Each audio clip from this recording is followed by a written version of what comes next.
Welcome to the 7th Agri4D conference. It's the 7th Agri4D conference. The first conference was held in 2012, about a decade ago, and since then, every 2 years, we've held the conference to discuss issues around global food systems. My name is Bridget Walia. I'm a senior lecturer at the University of Zambia, and I'm also a fellow of the Food System Research Network in Africa. I research on issues around food systems and smallholder farming in Zambia specifically.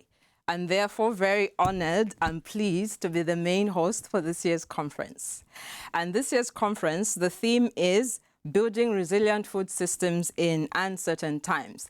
As you are all aware, stressors such as climate change and loss of biodiversity, including inequality, negatively affect global food systems. On top of this, I'm sure we all very much remember COVID-19 challenges, and then increasingly now, energy crisis because of the war in Ukraine. All these are further stressing global food systems. And it's usually the poor people in low to middle income countries that are affected. And it is these same people that usually don't have a chance to make decisions about their own livelihoods. So the main aim of this conference, therefore, is to bridge the gap between science, policy, and practitioners so that we can have a real-world impact on addressing food system challenges. And with me today is Elaine. Elaine, please welcome. Introduce yourself. Hi, Bridget. Thanks so much. My name is Aileen Torres. I work as a research associate at the Stockholm Environment Institute, and I am highly interested in the intersection between agriculture and energy systems. My task today is to bridge you, our online audience, and our studio here in Uppsala, Sweden. So very much looking forward to your interactions. I am super glad to say that about 800 participants have registered for this conference, and we have more than 70 nationalities. Back to you, Bridget. Thank you very much. So over the next 3 days, we'll be bringing together researchers, policymakers, and practitioners who are working on issues around global food systems, with a focus on low-income context. But for now, I would like to welcome Per Forslund, who's the Deputy Vice-Chancellor at the Swedish University of Agricultural Sciences, to give a warm welcome to Agri4D 2023. Thank you, Per. Thank you. Good morning. It's my pleasure to welcome all of you to Agri4D 2023 on the theme building resilient food systems in uncertain times. The conference Agri4D, Agriculture for Development, is organized every 2 years by the Swedish University of Agricultural Sciences, together with the SIANI network and with financial support from Sida. With huge impacts from climate change, conflicts, and the pandemic, the Sustainable Development Goal of Zero Hunger is far from within reach.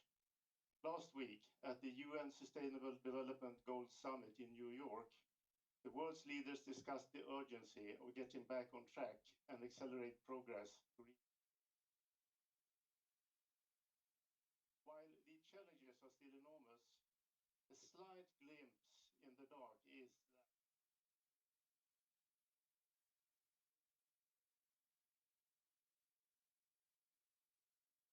according to the Food and Agricultural Organization of the UN.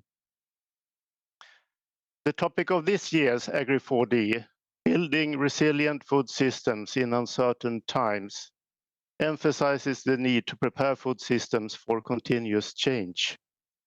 With increasing levels of conflict in the world, increasing climate change impacts, health risks, and so on, we have major uncertainties and risks ahead of us. Meeting spaces like this online conference are crucial to tackle the food system challenges with researchers, policymakers, and practitioners from all over the world. We have registered participants from as many as 78 countries. And here we have the opportunity to meet and move the knowledge forward and spur new collaborations. With this, I'll welcome you to Agri4D 2023 and wish you 3 dynamic and fruitful days of conversations with new contacts. And I encourage all of you to step forward and contribute to increasing the understanding of how we can make food systems more resilient. Thank you. Thank you very much, Pierre. So we have heard that although we haven't yet reached where we need to be with the SDG number 2, the numbers are not worsening. So that's a good start. And we have this opportunity today to talk among ourselves as researchers, practitioners, and policymakers to see what we can do to really have a real-world impact in reducing hunger and going towards zero in hunger. So for now, I would like to welcome Shedvin, who is the head of the Swedish International Development Corporation, known to most of us as Sida. And there she is in charge of a unit that is responsible for the thematic strategy for sustainable economic development. And True has more than 20 years experience working in development cooperation.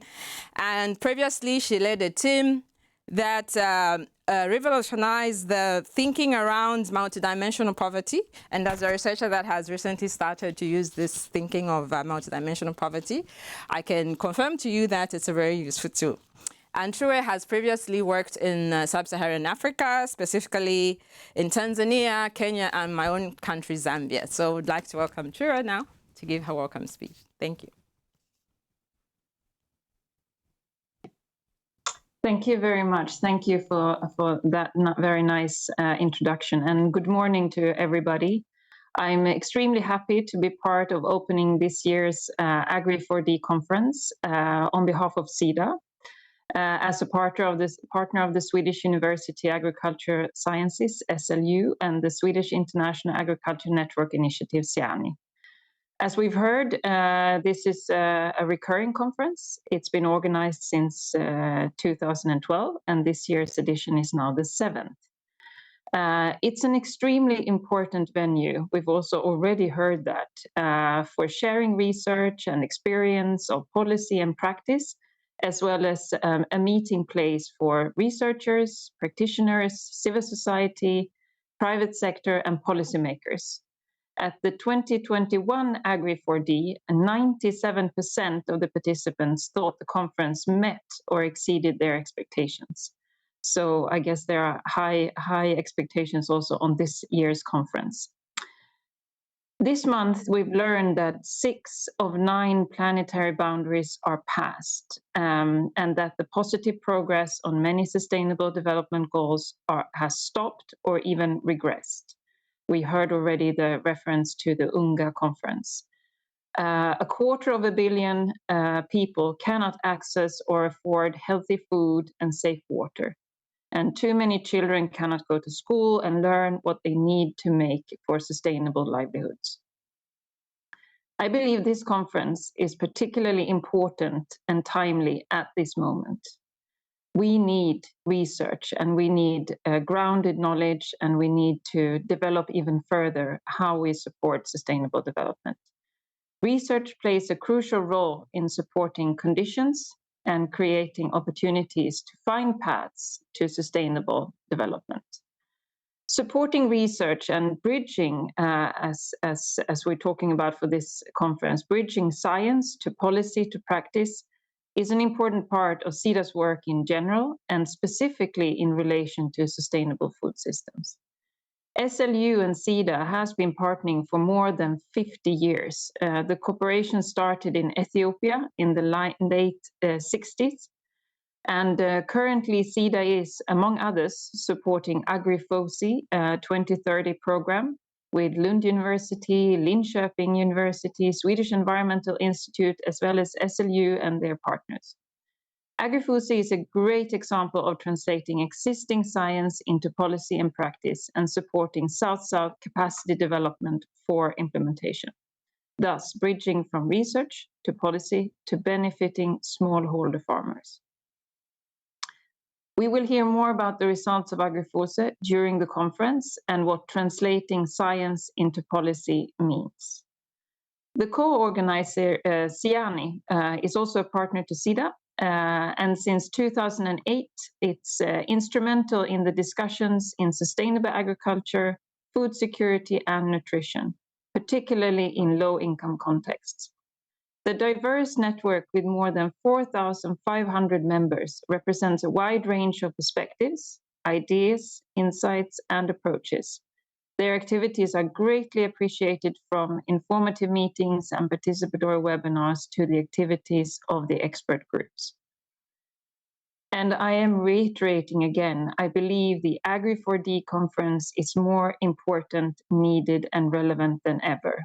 As we already heard from the previous speaker, we are happy that in 2022, the situation on food security didn't worsen, but I think we haven't seen also the figures for 2023. So the situation is critical when it comes to food security. Today, nearly every 10th person on this planet goes to bed hungry because they cannot afford the food they need, or they cannot access food because of conflict or war, or that they are displaced. Over 735 million people are undernourished. This is 122 million more people in 2022 than in 2019. This also means that we are back to the same levels in absolute numbers as in 2006, that is 17 years ago. Sub-Saharan Africa is standing out negatively. Severely food insecure has risen from 17% to almost 25% in Sub-Saharan Africa from 2015 to 2022. The situation calls for immediate responses. And we as development actors are responding, among others, through humanitarian aid, which is extremely important. But it is not enough. To address the underlying challenges in food systems, we need to strengthen resilience in society as a whole, and particularly for vulnerable groups. The drivers of the food crisis are complex, interconnected, and mutually reinforcing, and have built up for decades. And you will talk about many of these during this conference. Some presentations will focus on the entire system, food system, and others will focus on one particular part. And it is important to remember how these parts are connected and contributing to the system in the short term and the long term. We find causes to food systems crisis across the entire value chain, from local to global scale, from agriculture practices and environmental degradation, in unfair competition on markets and in trade, to gender inequalities, conflict, and human safety, to infrastructure, etc. We are facing a polycrisis, and it's extremely complex and interconnected. If we truly want to tackle this polycrisis, we need to tackle it from many angles. For that, we need cross-disciplinary research and innovation, and we need it to have an impact on policy and practice. And this is exactly what the Agri4D conference is about. We have the different actors gathered, and important and relevant research and experience will be shared within the two themes of the conference. Theme number 1, securing food and nutrition within planetary boundaries, and theme number 2, governance and rights in food systems, leaving no one behind. The themes reflect the complexity and shows the importance of taking the perspective of people living in poverty and vulnerability, as well as a systems approach. I look forward to 3 interesting days with an impact beyond, and I wish you all stimulating and thought-provoking days, and that you can see new ways of how you can be important building blocks to a more sustainable future. Thank you very much. Thank you very much, True. So 735 million people are undernourished. That's what we have heard. And that's a big number. So during this conference, we're going to hear about what different stakeholders are doing to try and reduce this number. So by way of format for this conference, we're going to have a keynote speaker every day, 1 or 2 every day. And these are researchers, policymakers, and practitioners who are working around these issues, specifically in low-income contexts. And so for today, we're going to start with Dan Smith. And Dan Smith is the director of the Stockholm International Peace Research Institute, or SIPRI. He has researched and written about peace and food security and for over 4 decades, and increasingly including climate change. And I believe Dan is a perfect first keynote on this first day to talk to us about building resilience in food systems in uncertain times. So for the audience, please feel free to ask questions in the Q&A of the conference platform. I'm sure you'll be able to find that. So we would like to welcome Dan to give his keynote speech. Thank you, Dan.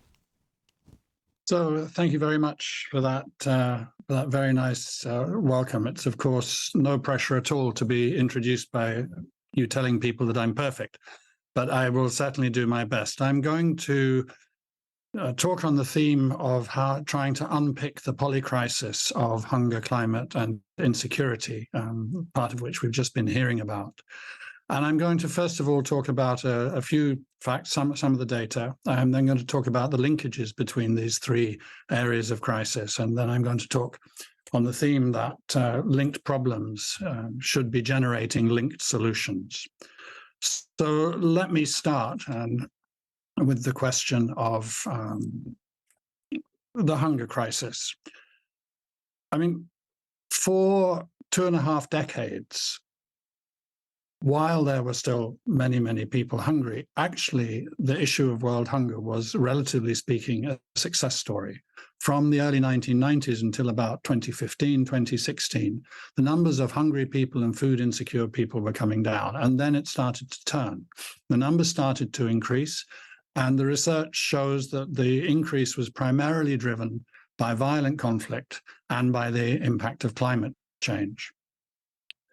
By 2019, the number of people who are food insecure had reached 135 million. And then came the pandemic, and then straight after the pandemic came the war in Ukraine. And that number has now gone from 135 million. It's almost doubled to nearly 260 million in 2022. And as Shedvin just said, we haven't yet got the figures for 2023, but we're not expecting them to be any better. The World Food Programme is talking about the painful necessity to be, in their words, taking from the hungry in order to feed the starving. So the world food crisis is real. It is getting worse. Some of the overall figures for hunger have not shifted badly, but within that, the number of people who are malnourished, who are unable to be sure of finding food for the next day, those figures are worrying. One of the driving forces behind the world hunger problem, obviously, is the question, the challenge of climate change. And I also want to bring into this framework of thinking about climate and other ecological disruptions as well, some of which are caused by climate change, some of which are contributing to climate change, some of which interact with it. I mean, in terms of climate change, every decade for the past 4 has been warmer on average than the previous one. And that, it is pretty clear already, is going to be true of the 2020s as well. The last 8 years are the 8 hottest years ever experienced, as far back as records go. And there's every sign that 2023 will be even warmer. Last year, you'll recall the hunger stones emerging in rivers in Europe, the stones that placed there as a warning to future generations that if you see these, there's a terrible drought and you're in trouble. China experienced the worst drought in its records, which only go back as far as 1960, but nonetheless, that's six-decade record that was beaten. Meanwhile, on the other hand, Pakistan, 35% of Pakistan was underwater at one point because of floods. There are parts in the Horn of Africa where if it's not a flood, it's a drought, and if it's not a drought, it's a flood. So we are seeing the impact all the time. This year, we've had the wildfires in Canada causing these extraordinary smogs over American cities, including New York. We've had the hottest July on record. And the effect of El Nino is yet to kick in. We won't really be seeing the impact of that on the figures until December.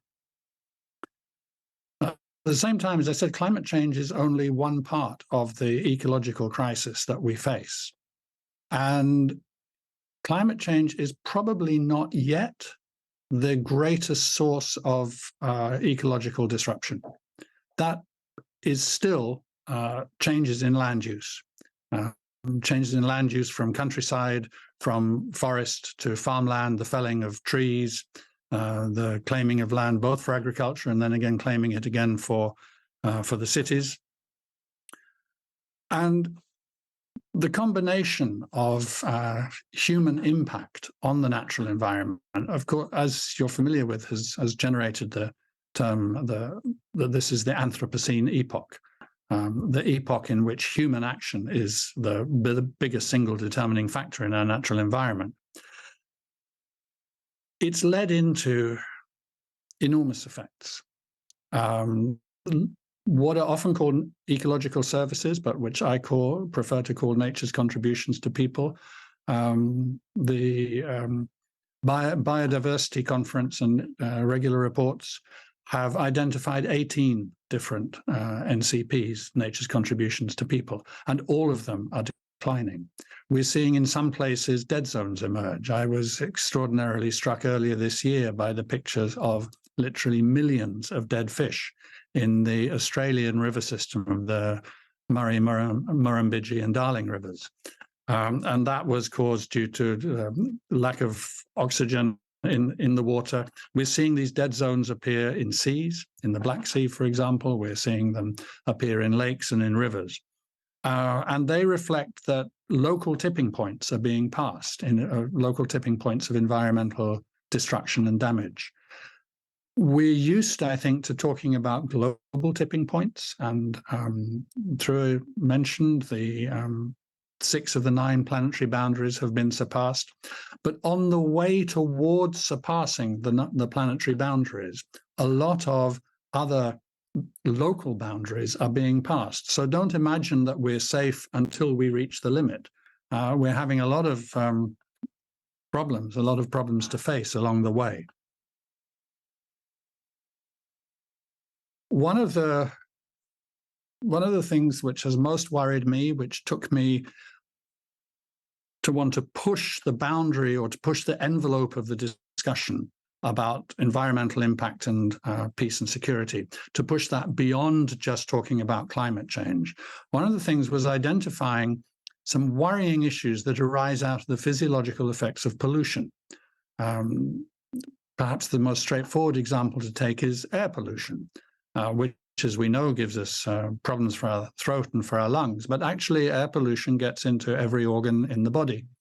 And of course, the brain is only an organ. And I started to wonder whether there was identifiable behavioral impacts of air pollution. And so searching quickly into the literature, it does not take long to find that, yes, indeed, there are.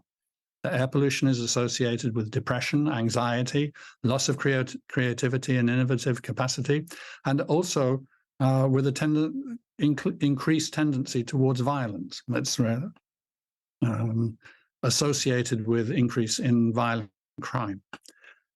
If one thinks about the fact that over 90% of the world's population lives in breathing air that the World Health Organization says is unhealthy, and a recent study shows that that's over 98% in Europe, and you think of 70% of the world's population will be living in urban centers within a couple of decades from now.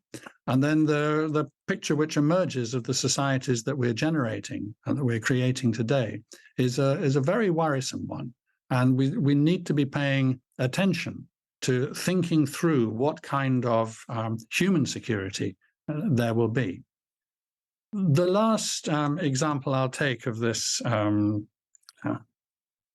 broader ecological disruption theme is that the intrusive species on the rise. We talk a lot about environmental damage and loss, and that's right, but some species are doing quite well. It's just we don't like them so much. There's a jellification of some parts of the oceans because of the rise of jellyfish. In the Atlantic, near the Caribbean, there is an 8,000-kilometer long belt of sargassum, which is a form of seaweed. And when that washes up onto the shores, as it starts to dry, it becomes toxic. It emits hydrogen sulfide. It's actually not only very smelly, but it's dangerous. And this is a product, almost certainly, of, again, the human impact on the environment. Alongside of this, we've seen an extraordinary increase in insecurity in the last several years. It's not just Ukraine. Ukraine is a really horrible war, but in recent years, it's not the most violent war. That's the civil war in Tigray, in Ethiopia. And now there is a second civil war going on in Ethiopia, the Tigray war having ended. Military spending has increased under the pressure of this feeling of insecurity to go over $2 trillion for the first time. It's almost doubled in the 23 years of this century. Now, the number of war deaths in the second decade of this century was twice what it was in the first. The number of refugees and displaced people is over twice what it was 10 years ago. And even on nuclear weapons, where the reduction in nuclear weapons has been another one of the success stories of world politics of the post-Cold War period, those numbers are beginning to turn as well. Now, the thing is, we have these three crises then that we can talk about: hunger, climate, and insecurity. Some of the linkages are clear, some are a little bit less obvious. Conflict, violent conflict, war causes hunger. That is, it's fairly obvious. The impact on farms, farmers, farmland, in the immediate and in the long term, especially through both the destruction of land, but also the mining of land, putting in landmines. There's an estimated 110 million landmines worldwide. And whatever happens in Ukraine now, in the war, and whenever peace comes, at least 175,000 square kilometers of Ukraine have been packed with landmines. And in some areas, apparently, there are 3, 4, 5 landmines in a single square meter of ground. But hunger also contributes to violent conflict, and that is a clearly demonstrated pathway that we have seen how that happens in numerous countries, both generating violent conflict and making violent conflict or armed conflict much harder to settle. Climate change has an impact on crops, that has an impact on hunger, that therefore becomes part of the pathway towards violent conflict. And we've also been able to trace that in different ways, 4 major pathways: through livelihoods, through the migration of people as they leave land which is no longer viable, through the military tactics that insurgent groups use, and through the opportunities that the pressure of climate change gives to elite groups to profit from the difficulties that other people are facing. And I think that we will be looking fairly soon at a 5th pathway, and I'm really kind of carving that out in the research, because I'm pretty sure that an unhealthy society is more conflict prone. And I think that we're moving on various different vectors towards less healthy societies, and we can see that visibly around us. But there's another element of this as well, which is that violent conflict makes the whole cycle harder to reverse.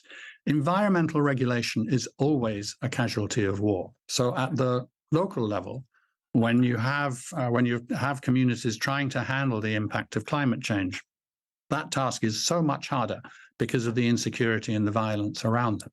At the global level, what we desperately need to be seeing is cooperation to solve the problems of hunger, climate change, and the ecological crisis. But while there is rampant insecurity and confrontation between the great powers, and while that's replicated at regional and local levels, it becomes that much harder to generate the cooperation that we need. And I said at the outset that linked problems they generate, they lead to, they should inspire one towards linked solutions. We've been studying for the past 4 or 5 years, along with the World Food Programme, how food programs can be utilized to not only feed people, but contribute to improving the prospects of peace in those war-affected, conflict-affected societies. We're looking at the way in which environmental action, if it is done in a way that is based on community participation and the inclusion of all the different groups, and especially relying on the efforts and the knowledge of indigenous people, can be a means in itself of peace building. In the big picture, I think that what we're looking for is a sustainable development, and that therefore includes the approach to agriculture, which is both climate-proofed and peace positive. And so I will leave you with the thought with 3 I's. First of all, that the work that it is done has to be inclusive. It must include all affected groups, whether it's environmental peace building or food for peace, other kinds of programs. Nothing about us without us is a very good slogan to be remembering. The second I is interdisciplinary. It's not one theme, it's not one form of knowledge, it's not one specialization. Sometimes people look at me when I say that we have to work across disciplines and say, well, am I as a natural scientist or an agricultural scientist supposed to be expert about these social or these political problems or conflict or the natural environment? And the answer is no. You're not supposed to be expert, but you have to take them seriously.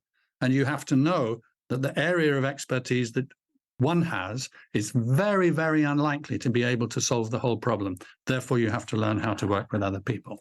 And the third I, therefore, is that we need institutions which encourage that to happen. We need that at global level, we need it at local level, we need it in the universities as well. And I leave you with that thought. Be inclusive, interdisciplinary, and institutionally adaptable and open. And I think that we make progress towards resolving the polycrisis.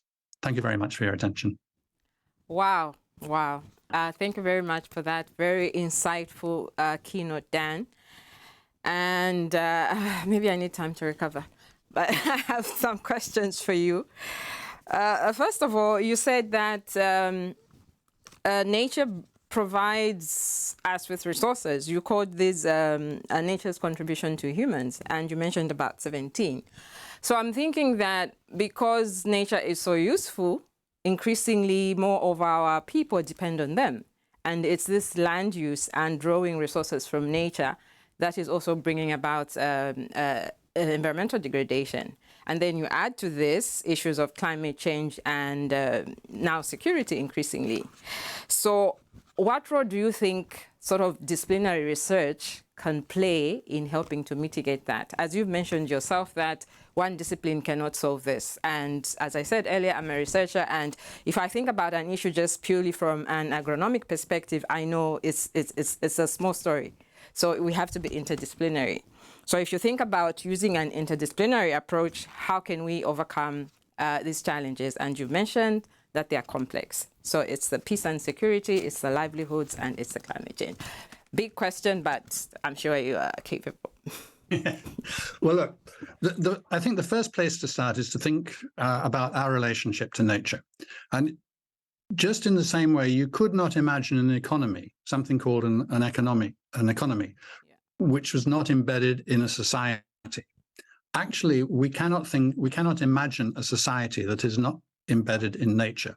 Now, our modern lives, especially in cities, have taken us away from that recognition. But that remains the fact, as the ecological crisis and the impact of climate change is now telling us. In fact, we are a part of nature. So in some senses, even to talk about nature's contribution to people is kind of getting the relationship wrong. It's kind of getting the terminologies wrong. Of course, we benefit from nature in the way that, in the wild, a wild animal or a wild bird also benefits from nature. But we also have the capacity to shape and control nature. And we have been doing that in a way that is thoughtless. That's true in agriculture, it's true in urban development, it's true in mining and extraction of natural resources, it's true in how we just fling waste around. I mean, the figures for the amount of waste, plastic waste, toxic waste, other waste that we generate and just, don't look after. They are really, again, that's a concerning bunch of statistics right there.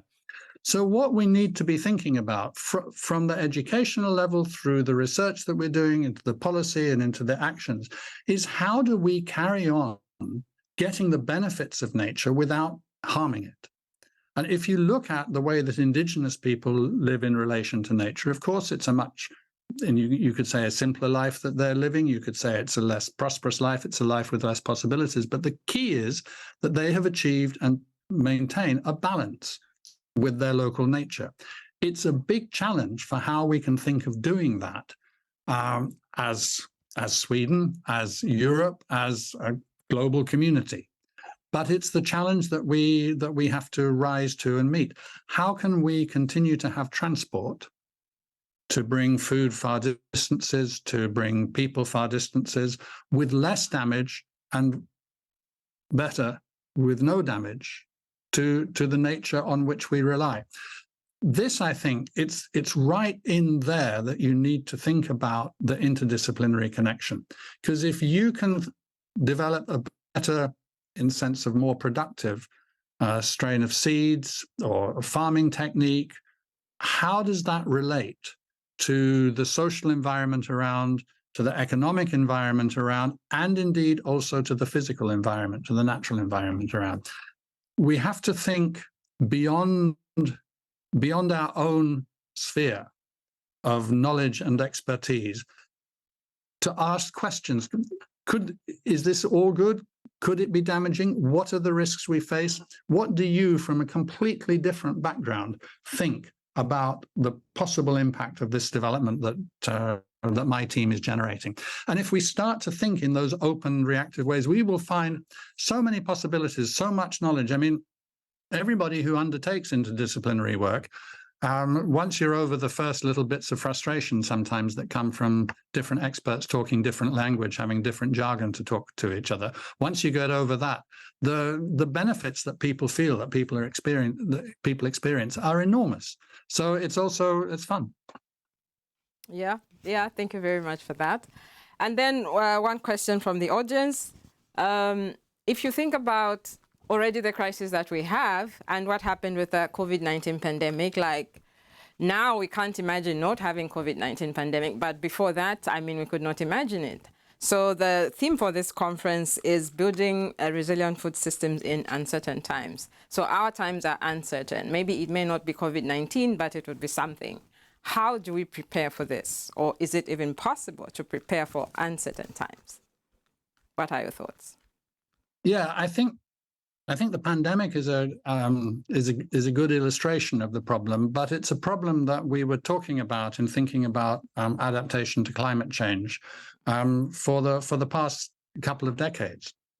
And that is that there are limits to what can be forecast, let alone predicted with certainty. I mean, the pandemic was a forecastable risk. Many people had talked before about the possibility of a pandemic. We'd seen with Ebola, or we'd seen with bird flu or with swine fever. I mean, we'd seen the possibilities there, and there were worries about it. But exactly what is going to happen, it's really hard to tell. So what you have to think about is not identifying the specific problem which will hit in 5 years' time, and we'd better be ready for that specific problem. The real thing is that what you need is something called adaptability, the ability to adapt, not the technique to adapt to sea level rise in that town. That's okay, that's worthwhile, it's important to have, but what you really need is an adaptable frame of thinking. You have to realize there are these risks. There could well be another pandemic within the next 5 to 10 years. We must work on that basis. There could well be a serious drought 3, 4, 5 years in a row in Europe. The high temperatures that we've been experiencing in 2022 and in the Mediterranean region in 2023, that's the new normal. So how do we have the capacity to adapt to that? Again, I think that inclusivity, listening to lots of different voices, gathering lots of different experience, interdisciplinary, understanding that lots of different lines of knowledge are important for understanding this, and institutional openness and creativity. I think these are all the key to this. But there's no point in looking for a single solution to a single problem. What we need is the capacity to respond in a range of ways to a range of possible challenges. Thank you. That's very clear. Thank you very much. So you had mentioned something about the fifth pathway, following that in our society. Could you, in a minute, just elaborate on that for our audience? There are a number of ways in which the ecological crisis is putting pressure on health. I mean, from, for example, the direct effects of heat. on people. We've seen death tolls rise. Also, there's a number of medical challenges. For example, the rise of antibacteriological and antimicrobial resistance as a result of environmental change, some of which is connected to overuse of antibiotics by doctors, but not all of it. And we're also seeing things like if the forest regions are destroyed, then we're losing access to a lot of natural medicines. And natural medicine is the basis for an awful lot of both direct medicine and artificially, scientifically developed medicines. So as these impacts happen, I think that we're likely to see less healthy societies. We're already seeing that in some places. I mean, in the UK, research has been done which links the less healthy society that we see today to declining economic performance. And that reverses a path that we've been on for 200 years, where the increasing health of the workforce was part of what motored economic progress forward. So those unhealthy societies or less healthy societies, you're going to have increased grievances, you're going to have expectations not being met, you're going to have uncertainty about what happens, you're going to have anger about something that worked in terms of curing diseases 15 or 20 years ago not working now, about not having access to the medicines which are needed unless you're very rich. And all of these things, you can see how this can generate grievance, social instability, political instability, up to and including the level of violent conflict. And it will be different in different countries, and it is possible to intervene along this pathway. There's nothing inevitable about it, but you have to recognize the risk in order to get hold of the problems and do something about them. Definitely. Thank you. I know I had said that was the last question, but in the spirit of inclusiveness, we'll take one more from the audience. So what is your opinion on green revolution versus consumption behavior to battle climate change? Which one would be more effective? Well, I think in one way you've got to say that it's the two together. I don't think that we can really resolve the problems not just of climate change but of the broader ecological disruption that we face if we do not change individual behavior. So individual behavior needs to change towards more sustainable patterns, and that includes consumption, and in the consumption, how we handle waste. I mean, this big issue in our societies today. But at the same time, if that is all we do, if it's all the responsibility of individuals to do it, and the big corporate actors and governments and international organizations and so on don't have to go along with it, then I think that you have to have that kind of the green revolution in agriculture, but also the Green New Deal in the economy and with industry. We need to be going towards green steel for the cars. We need to be going towards the circular economy and so on. And all of these things require regulation and government action as well. So I never liked these. I understand the reason for them, but I never like these either-or questions. I almost always answer both and. Okay, thank you very much. And we like to thank you for the time today. We've learned a lot. Thank you. Thank you. It's been my pleasure. Yes. So individual action, very important. What are you doing today to help end hunger and mitigate climate change? So for now, I hand you over to my co-moderator, Elaine. Thank you a lot, Dan and Bridget. This was such an insightful talk. And now I would like to introduce some of the activities we will be having for you during these 3 days. And the first activity we would like you to participate, it's a Mentimeter. So if I can please have the QR, perfect. So now we're showing a slide asking you to please go to menti.com. You can either go with the link and use the code that you see on the screen or scan the QR code from your cell phone. And we would like to know which part of the world are you joining from. So please help us to answer this question, and we will be taking a look on the results of this Mentimeter towards the end of the day. And for those of you who would like to win a gift from Sweden, we will be having a daily quiz every day of the conference. So I invite you to go to the chat function in our Invio platform, that is where this conference is taking place, and answer the question for today. So today, Tuesday, we have our question, which is, what is the best climate-friendly dish from your home country and why? Please be creative, and our co-moderator group, as well as Bridget, will be taking a look into your answers and selecting the most creative one. And we will be announcing the winner for this daily quiz today at 3 o'clock in our wrap-up session. So please stay tuned to find out the answers and who will be the winner. And if you haven't seen it, there is a fantastic video in our Invio platform in the first page. There you can see how to use all the conference website, as well as have the chance to chat with fellow colleagues that are participating in the conference, as well as have the chance to have a video chat with them. For example, we have already received one message from one participant that is actually giving us a nice message urging you, our participants, to interact with each other.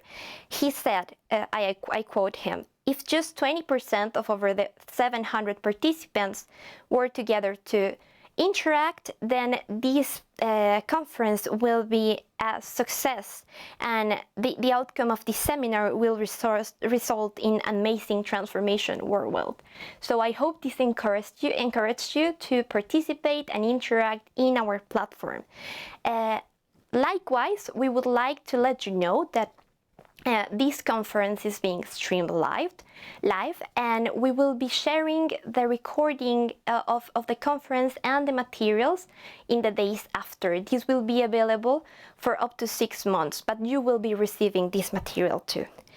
And now it's time for a short break, and right after the break we will break ourselves into parallel sessions, and you can choose to learn more about different topics, including dryland challenges, agropastoralist communities, robust governance, and entrepreneurship. These issues lie at the heart towards the food system resilience. So you will find the links to join these parallel sessions in our first page from the program page. We will take now a short break and return to the parallel sessions at 10 a.m. Central European Time. So see you in a bit in the parallel sessions.